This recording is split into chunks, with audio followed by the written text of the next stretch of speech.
하셔서요. 하나님 말씀 오늘 에베소서 5장 18절 말씀.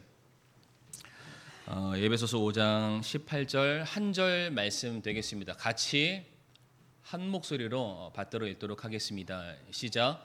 술 취하지 말라. 거기에는 과도함이 있나니 오직 성령으로 충만하라. 아멘. 한 번 더 기도하겠습니다. 고마우신 주님, 이 시간 주님의 귀한 말씀을 선포하기를 원하옵니다. 말씀 가운데 함께하여 주옵시고 깨닫는 은혜가 있도록 인도해 주시옵소서.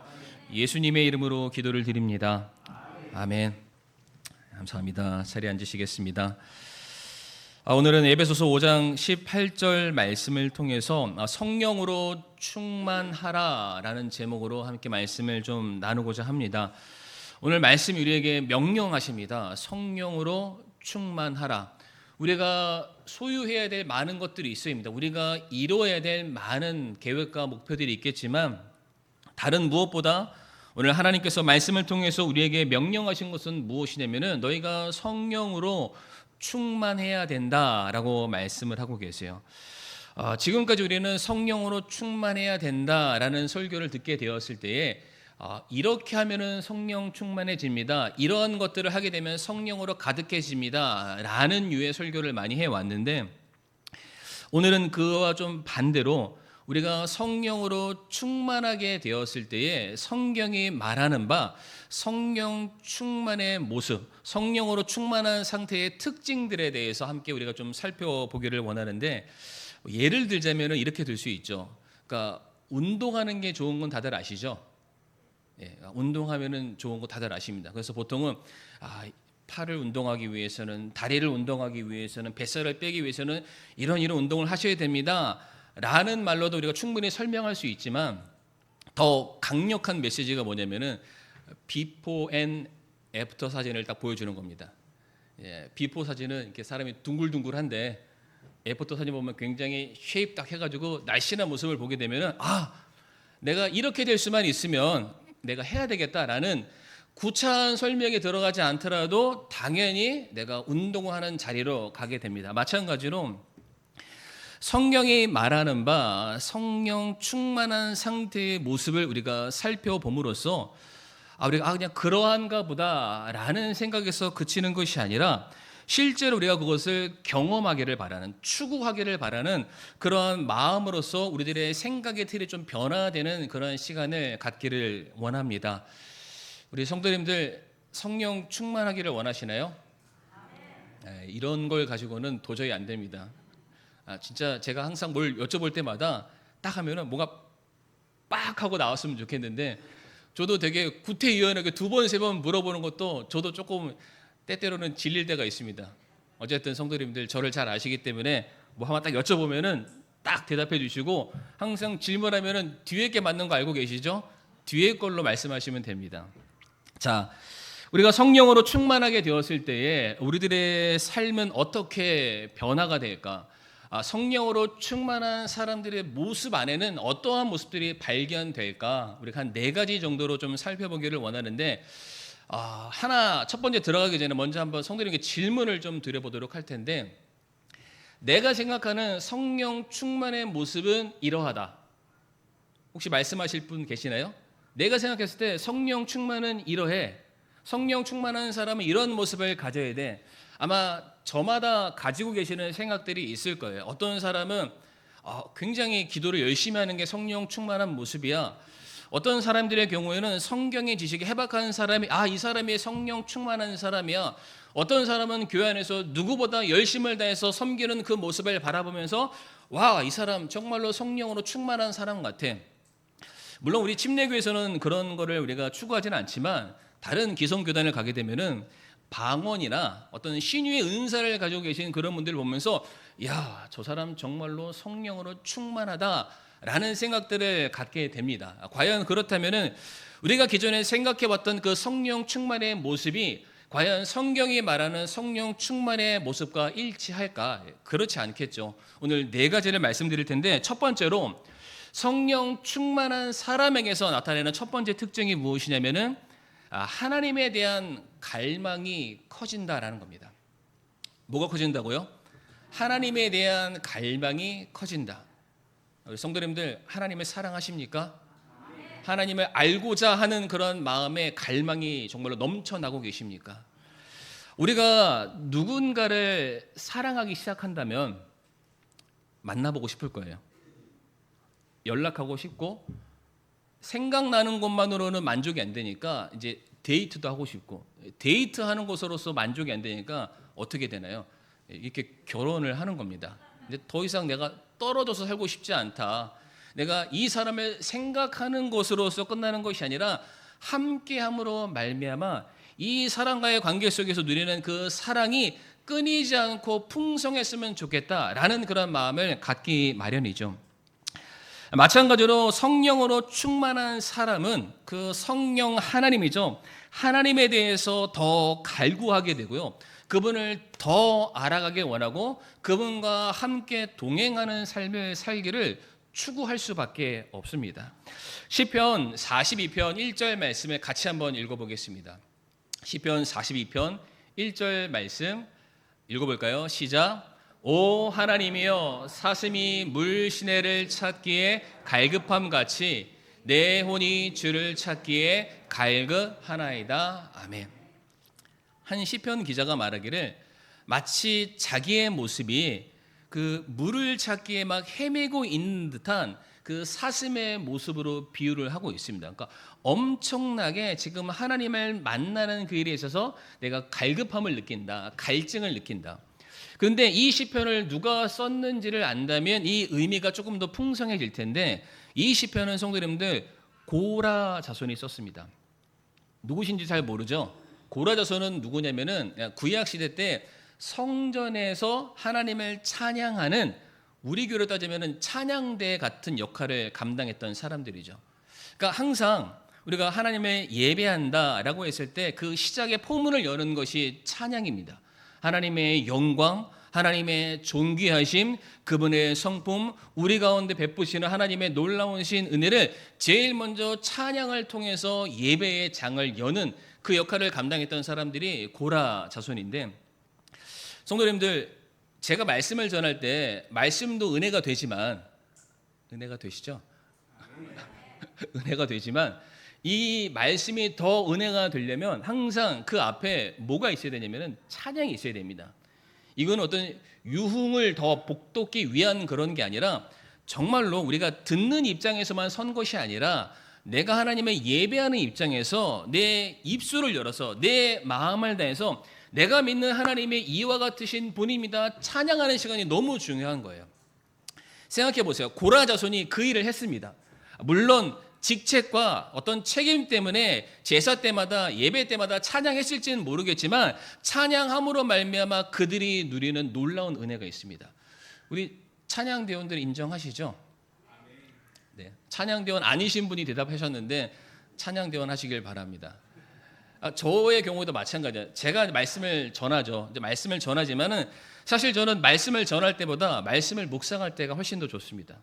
왜냐하면 말씀을 묵상하는 가운데 하나님께서 저에게 뭐라고 말씀하시는지, 또 성경 안에 그 담겨 있는 그 융숭한 뜻을 발견할 때마다 야, 하나님이 살아계시는구나, 말씀을 준비하는 제가 더 큰 은혜가 있어요.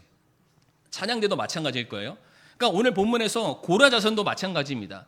찬양하는 직책을 받은 사람이긴 하지만은 그것이 기능적인 업무로 끝나는 것이 아니라 그 찬양을 통해서 그들이 누렸던 기쁨과 감사와 풍성함이 있는 거예요.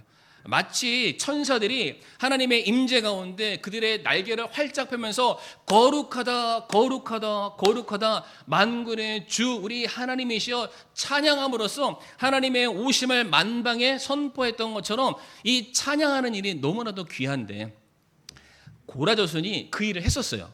그런데 설명이 좀 길었지만 무슨 이유로 고라 자손이 성전 안에서 찬양하는 일을 못하게 된 겁니다. 그러니까 우리가 다시 그 자리로 가고 싶다. 그러니까 그 은혜를 경험해 본 사람만이 고백할 수 있는 신앙 고백인 거예요. 나 빨리 그 자리로 돌아가서 다시 하나님의 찬양했으면 좋겠다. 왜?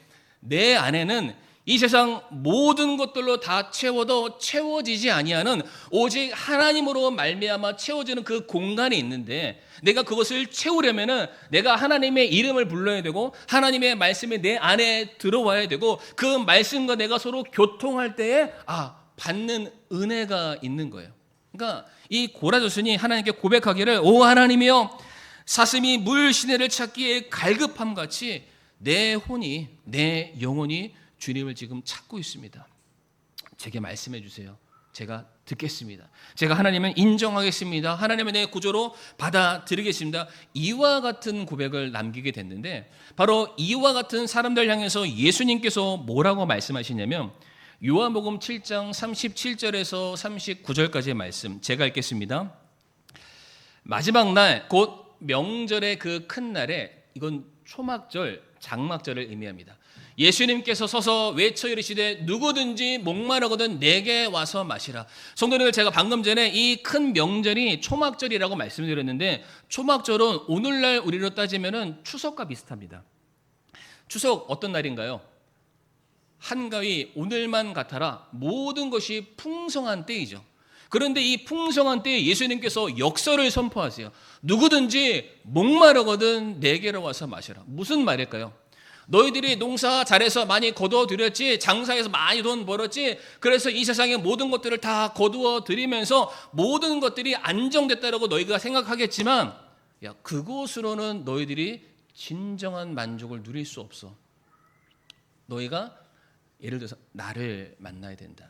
내 앞으로 와야 된다. 그래서 나를 믿는 자는 성경 기록이 말한 것 같이 그의 배에서 생수의 강들이 흘러나오리라 하시니라.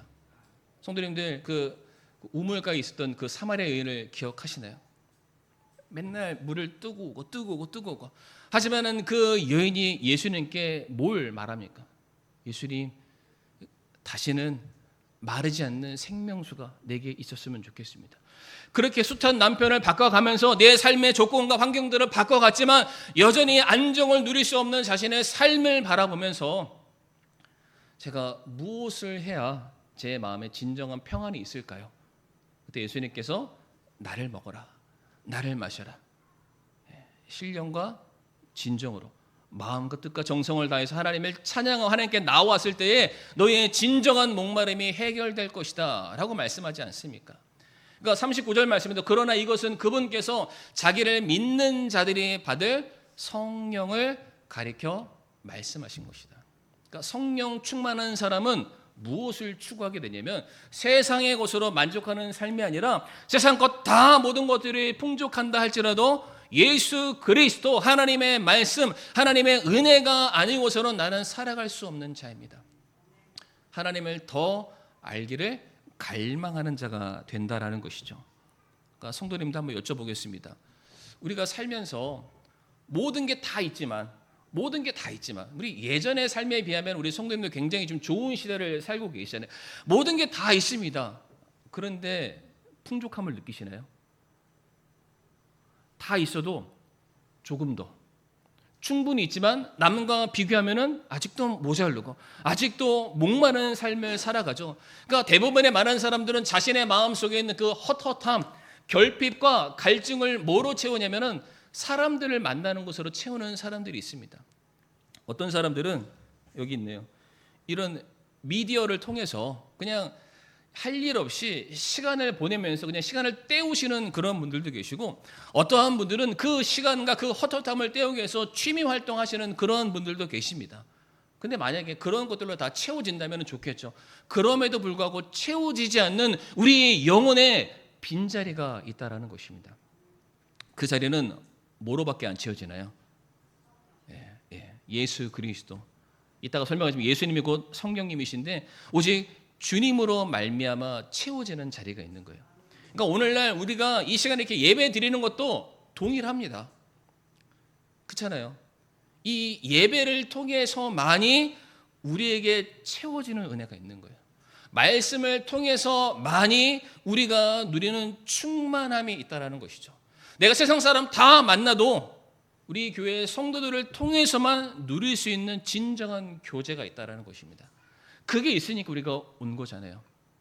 사랑하는 성도님들, 성령으로 충만한 성도의 특징은 다른 것이 아닙니다. 이 세상의 모든 것을 다 누리고 있다 할지라도 그런 것을 다 차치하고서 오직 내 안에 하나님을 더 알기를 소망한다. 그 소망이 저와 성도님들의 동일한 소망이 되기를 원합니다. 두 번째로 성령 충만한 사람의 특징이 무엇이냐면은 정말로 중요하죠. 죄에 대해서 민감해질 수밖에 없습니다. 죄에 대해서 민감해지죠. 그러니까 우리가 구원받기 전에는 여전히 죄악된 삶에서 죄인의 자녀로 살았기 때문에 내가 짓는 죄에 대해서 아무런 경각심 없이 살아갑니다. 아니, 내가 죄를 지었나? 아니죠. 세상 사람들이 다 죄라고 말하지 않으니까 나는 그냥 의인인 것처럼 살아갑니다. 그러나 절대적인 진리죠. 하나님의 말씀이 내 앞에 비춰지게 되었을 때 그 말씀을 통해서 드디어 내가 죄인임을 깨닫게 되고 내가 예수 그리스도를 내 개인의 구주로 영접하게 됩니다. 그 예수님께서 대신해서 성령님을 우리 안에 보내주시게 되죠. 그러면은 성령님께서 우리 안에 와서 하시는 일이 무엇이냐면은 죄가 무엇인지를 깨닫게 해주시는 거예요.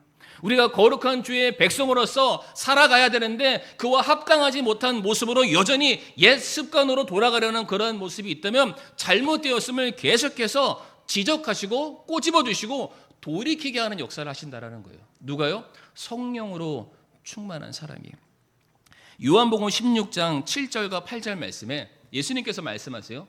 그럼에도 불구하고 내가 너희에게 진실을 말하노니 내가 떠나는 것이 너희에게 유익하니라. 그러나 내가 떠나면 내가 그분을 성령님을 너희에게 보내리니, 그 다음에 그분이 무슨 일을 하시죠?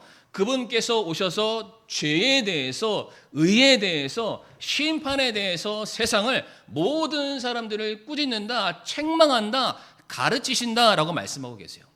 예전에는 내 생각이 옳고 그름의 기준이었다면 이제 우리 안에서 성령 하나님이 계셔서 옳고 그름에 대한 분명한 기준을 우리에게 말씀하시겠다라는 겁니다. 나는 이것을 추구하는 삶을 살았지만 아니야. 그 일들을 통해서 네가 거둘 수 있는 것은 헛된 것밖에 없으니까 하나님의 의의 심판대 앞에 네가 섰을 때 진정으로 거둘 영원한 상급을 위해서 너희가 살아가야 된다. 죄에 대해서, 의에 대해서, 심판에 대해서 말씀하신다라는 거예요. 그러니까 성령으로 충만한 사람은 내 고집과 내 생각과 내 주장대로 살아가는 사람이 아니라 성령님께서 말씀을 통해서 꼬집어 주실 때마다 내가 뭔가 지금 그릇된 길로 가고 있구나. 성도님도 혹시 그런 거 경험 못 해보셨나요? 우리가 알죠.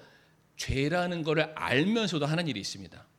이게 누군가에게 상처를 준다는 거 알면서도 험한 말을 할 때가 있죠. 근데 꼭 할 때 이게 뭔가 딱 하나 걸리지 않나요?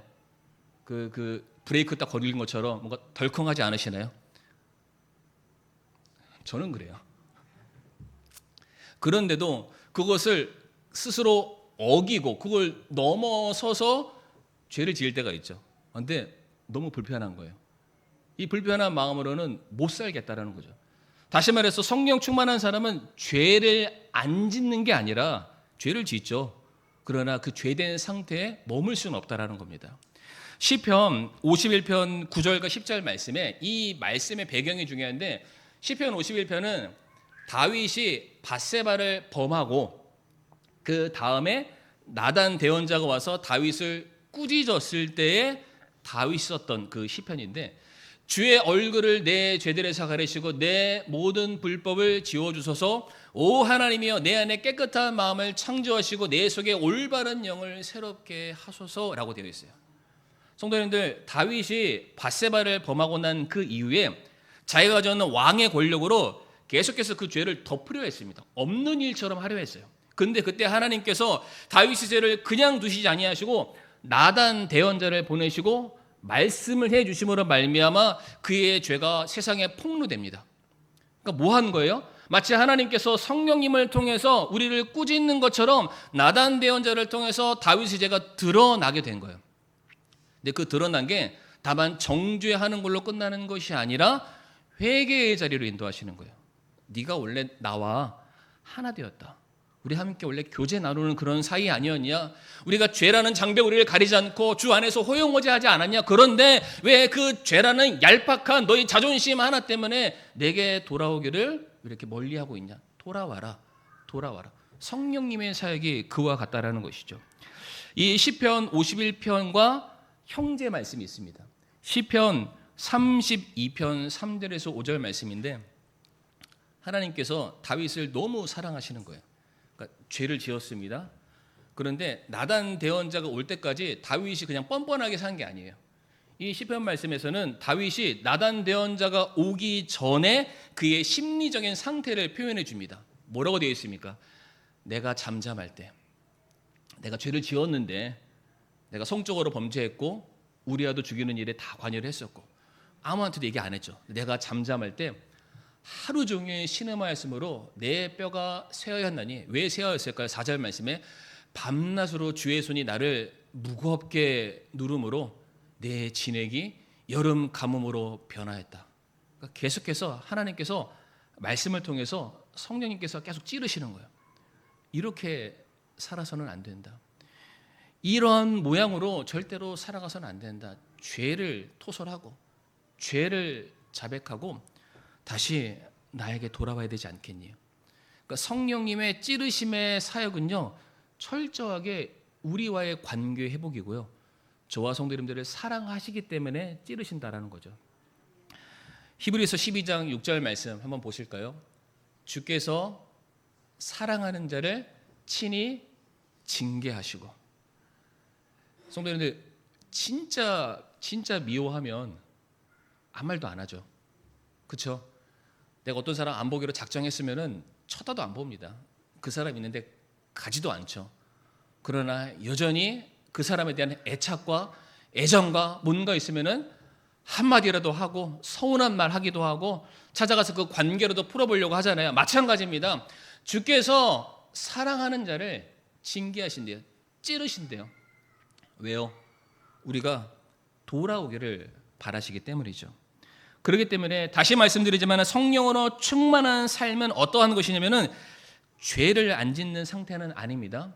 그러나 우리가 죄를 짓게 되었을 때에 절대로 성령 충만한 사람은 죄를 합리화하지 않습니다. 죄에 대해서 당연시 여기지 않습니다.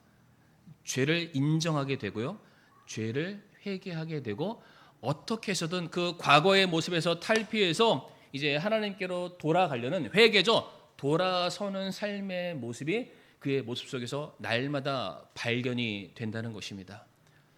성도님들, 회개하시나요? 회개하시는 분들은 오늘 말씀에 보면은 성령으로 충만하신 분이시고요, 하나님께서 사랑하시는 분들입니다. 세 번째입니다.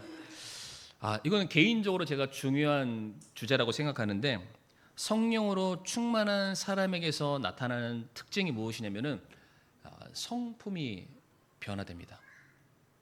누구든지 그리스도 안에 있으면 새로운 창조물이 되었다. 새로운 창조물이라는 것은 옛날의 것 그대로 가져오는 게 아니라 옷만 바꿔 입는 것이 아니라 그 말씀의 의미 자체가 완전히 달라지는 겁니다. 완전히 새로워지는, 이전 것의 모습을 전혀 발견할 수 없는. 예수님을 믿은 사람은 완전히 바뀐대요. 근데 그 바뀌는 것에 뭐가 포함되냐면요, 성품이 포함이 될 수밖에 없다. 왜냐하면 성경이 말하는 바 성령 충만한 상태가 신유다, 기적이다, 뭐 특별한 어떤 능력을 받는, 이렇게 말씀하지 않습니다. 우리가 함께 볼 갈라디아서 5장 22절과 23절 말씀, 대표적인 성령에 대한 말씀이죠. 그러니까 성경이 말하는 거요, 성령의 열매, 우리가 정말로 좋게 표현한 거고 성령의 결과를 말씀하시는 거예요. 열매가 결과잖아요. 성령의 결과는 뭐라고 되어 있습니까? 같이 읽어볼까요? 사랑과 기쁨과 화평과 오래 참음과 부드러움과 선함과 믿음과 온유와 절제니 이 같은 것을 대적할 법이 없느니라. 아멘. 성령으로 충만한 사람은 반드시, 대적하지 못한다고 되어 있잖아요. 반드시 이와 같은 성품의 모습이 나와야 한다는 겁니다. 그러니까 특별한 어떠한 기적적인 현상을 말하지 않습니다. 성령 충만한 사람은 그의 삶의 성품의 변화로 드러나는데, 나중에 이것 가지고 한번 좀 깊이 있게 말씀을 살펴보길 원하는데, 이 9가지 열매가요, 제각각 열리는 것이 아니라 이게 하나의 열매라고 성경은 말하고 있습니다. 그러니까 구원받은 사람에게서는 이 9가지 열매의 특징이 반드시 나와야 돼요. 뭐라고요? 반드시 나와야 됩니다. 근데 이제 다 사람마다 조금 차이는 있습니다. 뭐가 조금 더 센 거죠. 누구는 좀 사랑이 조금 더 크고 나머지 기쁨, 화평, 온유. 어떤 분들에게는 부드러움이 이만큼 조금 더 크고 나머지는 조금. 그러나 모든 것들이 한 번에 다 발견돼야 된다. 예를 한번 들어보면은 베드로의 경우에는요. 성령으로 충만하기 전에 성령 충만 후 오순절 성령 강림 사건을 기억하실 텐데 그 사건 이전에 베드로는 입은 살았는데 삶의 모습은 주님을 따르지 못했습니다. 말로는 내가 청산유수죠. 예수님 따라갈 거예요. 목숨 걸고 해놓고는 정작 예수님이 핍박받고 고난받는 자리에서는 도망치는 게 베드로였고 예수님을 책망하는 사람이 베드로였지만은 성령으로 충만한 사건 이후에는 베드로가 담대하게 주님의 복음을 전하는 사람으로 변하게 됩니다. 사도 바울의 경우도 마찬가지입니다. 그 다메섹 도상에서 성령으로 말미암아 그가 충만함을 입기 전에는 어떤 열심이 있었냐면은 사람들을 핍박하고 때리고 정죄하고 판단하는 모습의 사람이었지만은 다메섹 도상에서 예수 그리스도를 만나고 성령으로 충만해지고 난 그 이후에는 자기를 희생하는 사람으로 바뀝니다. 죽이는 사람이 살리는 사람으로 변하게 되고요. 희생하는 사람, 섬기는 사람으로 변하게 됩니다. 다시 말씀드리지만 예수 그리스도를 개인의 구주로 영접한 사람은 과거의 모습과 현재의 모습에는 반드시 변화될 수밖에 없는데 그 모습이 무엇으로 드러나냐면은 성품으로 드러나게 됩니다. 한번 생각해 보세요. 나는 구원받고 난 이후에 과연 성품이 얼마나 변했을까? 안 변했다라고 말씀하시면 안 됩니다. 별로 변한 게 없다라고 말씀하시면 안 됩니다. 우리가 이러한 방향성을 추구해야 되죠. 예를 들어서 성령으로 충만한 사람은 이제 우리 안에 주인이 바뀐 거잖아요. 주인이 바뀐 거예요. 그러니까 성령님께서 우리 안에 계시기 때문에 그분의 말과 그분의 생각과 심지어 그분의 취향까지도 우리가 닮아가야 되죠. 그러니까 말하는 것도 우리가 정말로 은혜스러운 사람이 되어야 돼요. 세상에서 서로 비교하고 따지고 비난하고 경쟁하는 그런 말들이 아니라 우리가 정말로 섬기는 말, 사랑으로 포용해 주는 말, 복음의 말들을 전하는 모습이 있어야 되겠죠. 우리 주변의 환경은 바뀌지 않겠지만 그럼에도 불구하고 우리가 인내함으로 소망의 약속을 붙드는 그런 사람들로 우리는 변할 수밖에 없어야만 합니다. 자세하게 말씀드리진 않겠지만 과연 내가 성령으로 충만한 사람인가? 다른 말로 나의 삶의 성품이 변화되고 있는가? 물론 이 변화가 갑작스럽게 완전히 변하는 것은 아니지만은 매일의 삶 속에서 한 걸음 한 걸음 내가 이전과는 다른 것을 추구하는 삶을 살아가고 있을까? 내 생각과 내 뜻을 추구하는 삶이 아니라 그래도 말씀을 통해서 내게 올바른 방향을 보여주셨으면은 그 말씀에 순종함으로 내가 한 걸음 한 걸음 주님을 닮아가기 위해서 내가 지금 살아가고 있을까? 그런 모습들 한번 스스로 돌아보시기를 바라겠습니다. 마지막 네 번째입니다. 가장 중요한 부분인데요. 네 번째, 성령으로 충만한 사람은 예수님을 증거할 수밖에 없습니다. 왜냐하면 예수님께서 성령님에 대해서 말씀하시는 곳곳들을 살펴보게 되면 하나같이 성령님께서는 예수님에 대해서만 증거하시는 분이시기 때문이죠. 요한복음 14장 26절 말씀 보게 되면은 위로자 곧 아버지께서 내 이름으로 보내실 성령님 그분께서 너희에게 모든 것을 가르치시고 내가 너희에게 무엇을 말하였든지 너희가 모든 것을 기억하게 하시리라. 성령님은 누가 보내십니까? 예수님이 보내시죠. 내 이름으로 보내실 성령님께서 내가 너희에게 무엇을 말하였던 것을 기억나게 하시겠다.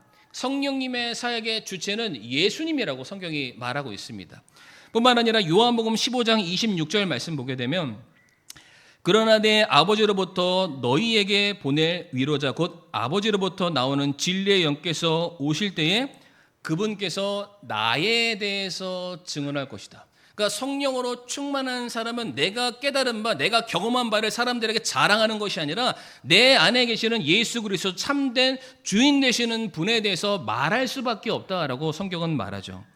요한복음 16장 14절 말씀 보게 되면 그분께서 나를 영화롭게 하시리니 이는 그분께서 내게서 받아 그것을 너희에게 보이실 것이다.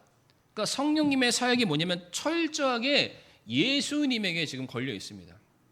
성령님은 예수님이 어떤 분이신지, 예수님이 너에게 가르치는 어떤 것들이 무엇인지 모든 것이 예수님을 향해서 포커스를 맞추고 있는 거예요. 그러니까 성령님의 사역은 예수님을 증거하는 것인데 그 성령님이 우리 안에 들어오시면 우리는 어떤 사람으로 변할 수밖에 없냐면 동일하게 예수님을 증거하는 사람으로 변하게 된다는 것이죠. 다 같이 사도행전 1장 8절 말씀 같이 한번 읽어보시겠습니다. 사도행전 1장 8절 말씀 하나 넘겨주시고요. 네, 사도행전 1장 8절 말씀 같이 읽겠습니다. 시작. 오직 성령님께서 너희에게 임하신 뒤에 너희가 권능을 받고 예루살렘과 온 유다와 사마리아에서 그리고 땅의 맨 끝 지역까지 이르러 나를 위한 증인이 되리라 하시니라. 아멘. 성령님께서 우리에게 임하셨을 때 우리가 권능을 받잖아요. 권능을 받는다는 말을 오늘 주제로 바꾸면 충만해지게 되면 우리가 뭐가 된다고요? 예수님을 증거하는 증인된 삶을 산다. 제가 그런 분들을 부인하는 것은 절대로 아니지만 어디 가면은 성령 충만해서 내가 이런 일을 했다 간증 집회하시는 분들이 굉장히 많습니다. 그분의 사역을 절대로 부인하지 않지만 그분들의 간증을 나중에 듣다 보면은 계속 바뀝니다. 그러면서 결국에는 내가 한 일을 사람들에게 자랑합니다. 그것을 성령 충만이라고 말하면서 성령 충만을 받으라라고 말하죠. 그러나 성경이 말하는 바는 절대로 그렇지 않습니다. 성령에 충만한 사람은 이 안에 계시는 성령님께서 하시는 그 사역을 고스란히 투영시키는 사람인데 동일하게 예수님만 증거하는 사람이어야 되는 거예요. 우리가 과연 우리 사랑하는 성도님들 예수님을 증거하고 계십니까? 예수님을 증거하고 계시면은 우리 성도님들 성령으로 충만하신 분들이에요. 사도행전에 성령으로 충만하다라는 문장이 나오면 항상 뭐가 있냐면은 복음을 전합니다. 복음을 전해요. 예를 들어서 성경에 나와 있는 스데반 집사도 성령 충만한 사람입니다. 바나바도 성령 충만한 사람입니다. 바울도 성령 충만하죠. 그런데 그 성령 충만한 사람들이 가는 곳곳마다 어떤 역사가 일어나나요? 사람들이 구원을 받습니다. 왜 그럴까요? 그들이 가는 곳곳마다 내 안에 가득 차 있는 것을 끄집어서 선포했기 때문에 야, 저 사람의 인생을 저렇게 바꾸신 분을 나도 만나고 싶다. 전염이 되는 거죠. 사도행전 11장 24절 말씀 보면 그는 선한 사람이요 성령님과 믿음이 충만한 사람이더라. 많은 사람들이 주께 더해졌다. 뜬금없죠. 성령 충만한데 갑자기 더해졌대요. 그 사이에 뭐가 빠진 거예요? 주를 증거했더니 내 안에 전부이신 분을 자랑했더니 그 말을 듣고 사람들이 주님께로 돌아왔더라. 빌립 집사가 에티오피아 내시를 만날 때에도 성령님께서 관여하시죠. 베드로가 백부장 고넬료의 집을 찾아갔을 때에도 성령님이 개입하시게 됩니다. 사도 바울이 선교행을 떠나게 됐을 때 그의 마음속에서는 아시아 지역만 달리려고 했지만 성령님께서 가시는 길을 막아서 마게도니아라는 지역으로 가게 됩니다. 모든 복음의 사역에는 철저하게 성령님이 함께 하시게 되죠. 데살로니가전서 1장 5절 말씀 같이 읽겠습니다. 시작. 이는 우리의 복음이 말로만 너희에게 이르지 아니하고 권능과 성령님과 큰 확신으로 이르렀기 때문이니라. 아멘. 그러니까 성령님의 큰 확신, 충만한 은혜가 우리 안에 임하였기 때문에 우리들의 삶이 복음적으로 바뀌게 되는 것이죠. 예수님을 증거하는 삶으로 바뀌게 된다.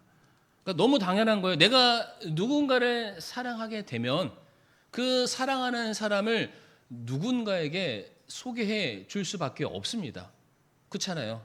마찬가지죠. 성령으로 충만한 사람, 예수님의 말씀으로 가득한 사람은 내가 받은 그 은혜를 결코 나에게서 멈추는 것이 아니라 그것을 흘러가게 하는 은혜의 통로가 되기를 반드시 소원할 수밖에 없습니다. 오늘 네 가지 말씀드렸는데요. 첫 번째 뭐였었죠? 성령 충만한 사람은 하나님을 갈망하게 된다. 더 많이 알기를 원한다. 두 번째로는 죄에 대해서 민감하게 반응할 수밖에 없다. 세 번째로는 성품이 변화된다. 우리 이 세 번째가 제일 많이 힘드신 것 같아요. 옛날 사람이 아직도 여기 그냥 그대로 살아 있는데 성품이 변화되셔야만 합니다. 마지막 네 번째로 예수님을 증거하는 사람. 그러니까 한번 주변에 싹 봐보세요. 누가 성령 충만한 사람인가? 특별하게 가진 건 없어도 내세울 건 없어도 정말로 신실하게 하나님을 알기를 소원해서 예배 자리를 사모하시는 그런 분들, 그리고 남들보다 가진 건 많이 없지만 내세울 건 없지만 그래도 그 성전 안에서 기도했던 그 세리와 같은 그런 심정으로 정말로 눈물로써 하나님 앞에 선 그런 사람. 그리고 예전의 내 모습을 따라가지 않기 위해서 날마다 주님 닮아가기 위해서 한 걸음 한 걸음 그냥 신앙의 길을 묵묵히 걸어가는 그런 사람이 성령 충만하신 분들입니다. 그리고 제일 중요한 거죠. 예수님을 우리의 구주 되심을 많은 사람들에게 증거하는 사람. 그런 사람 보시면서 부러워하시고 그런 사람들 바라보시면서 동일한 성령 충만을 추구하시고 사모하시는 저 우리 사랑하는 성도님들 되시길 바라겠습니다. 이 시간 다 같이 자리에서 일어나시도록 하겠습니다.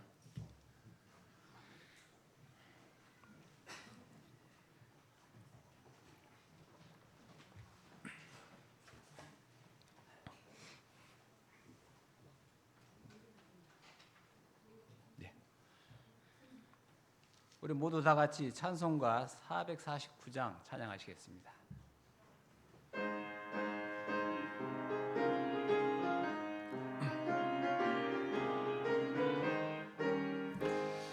나의 모든 죄가 용서받은 후 내 맘속에 기쁨 소망 넘치네. 지난 날의 수치 모든 죄악이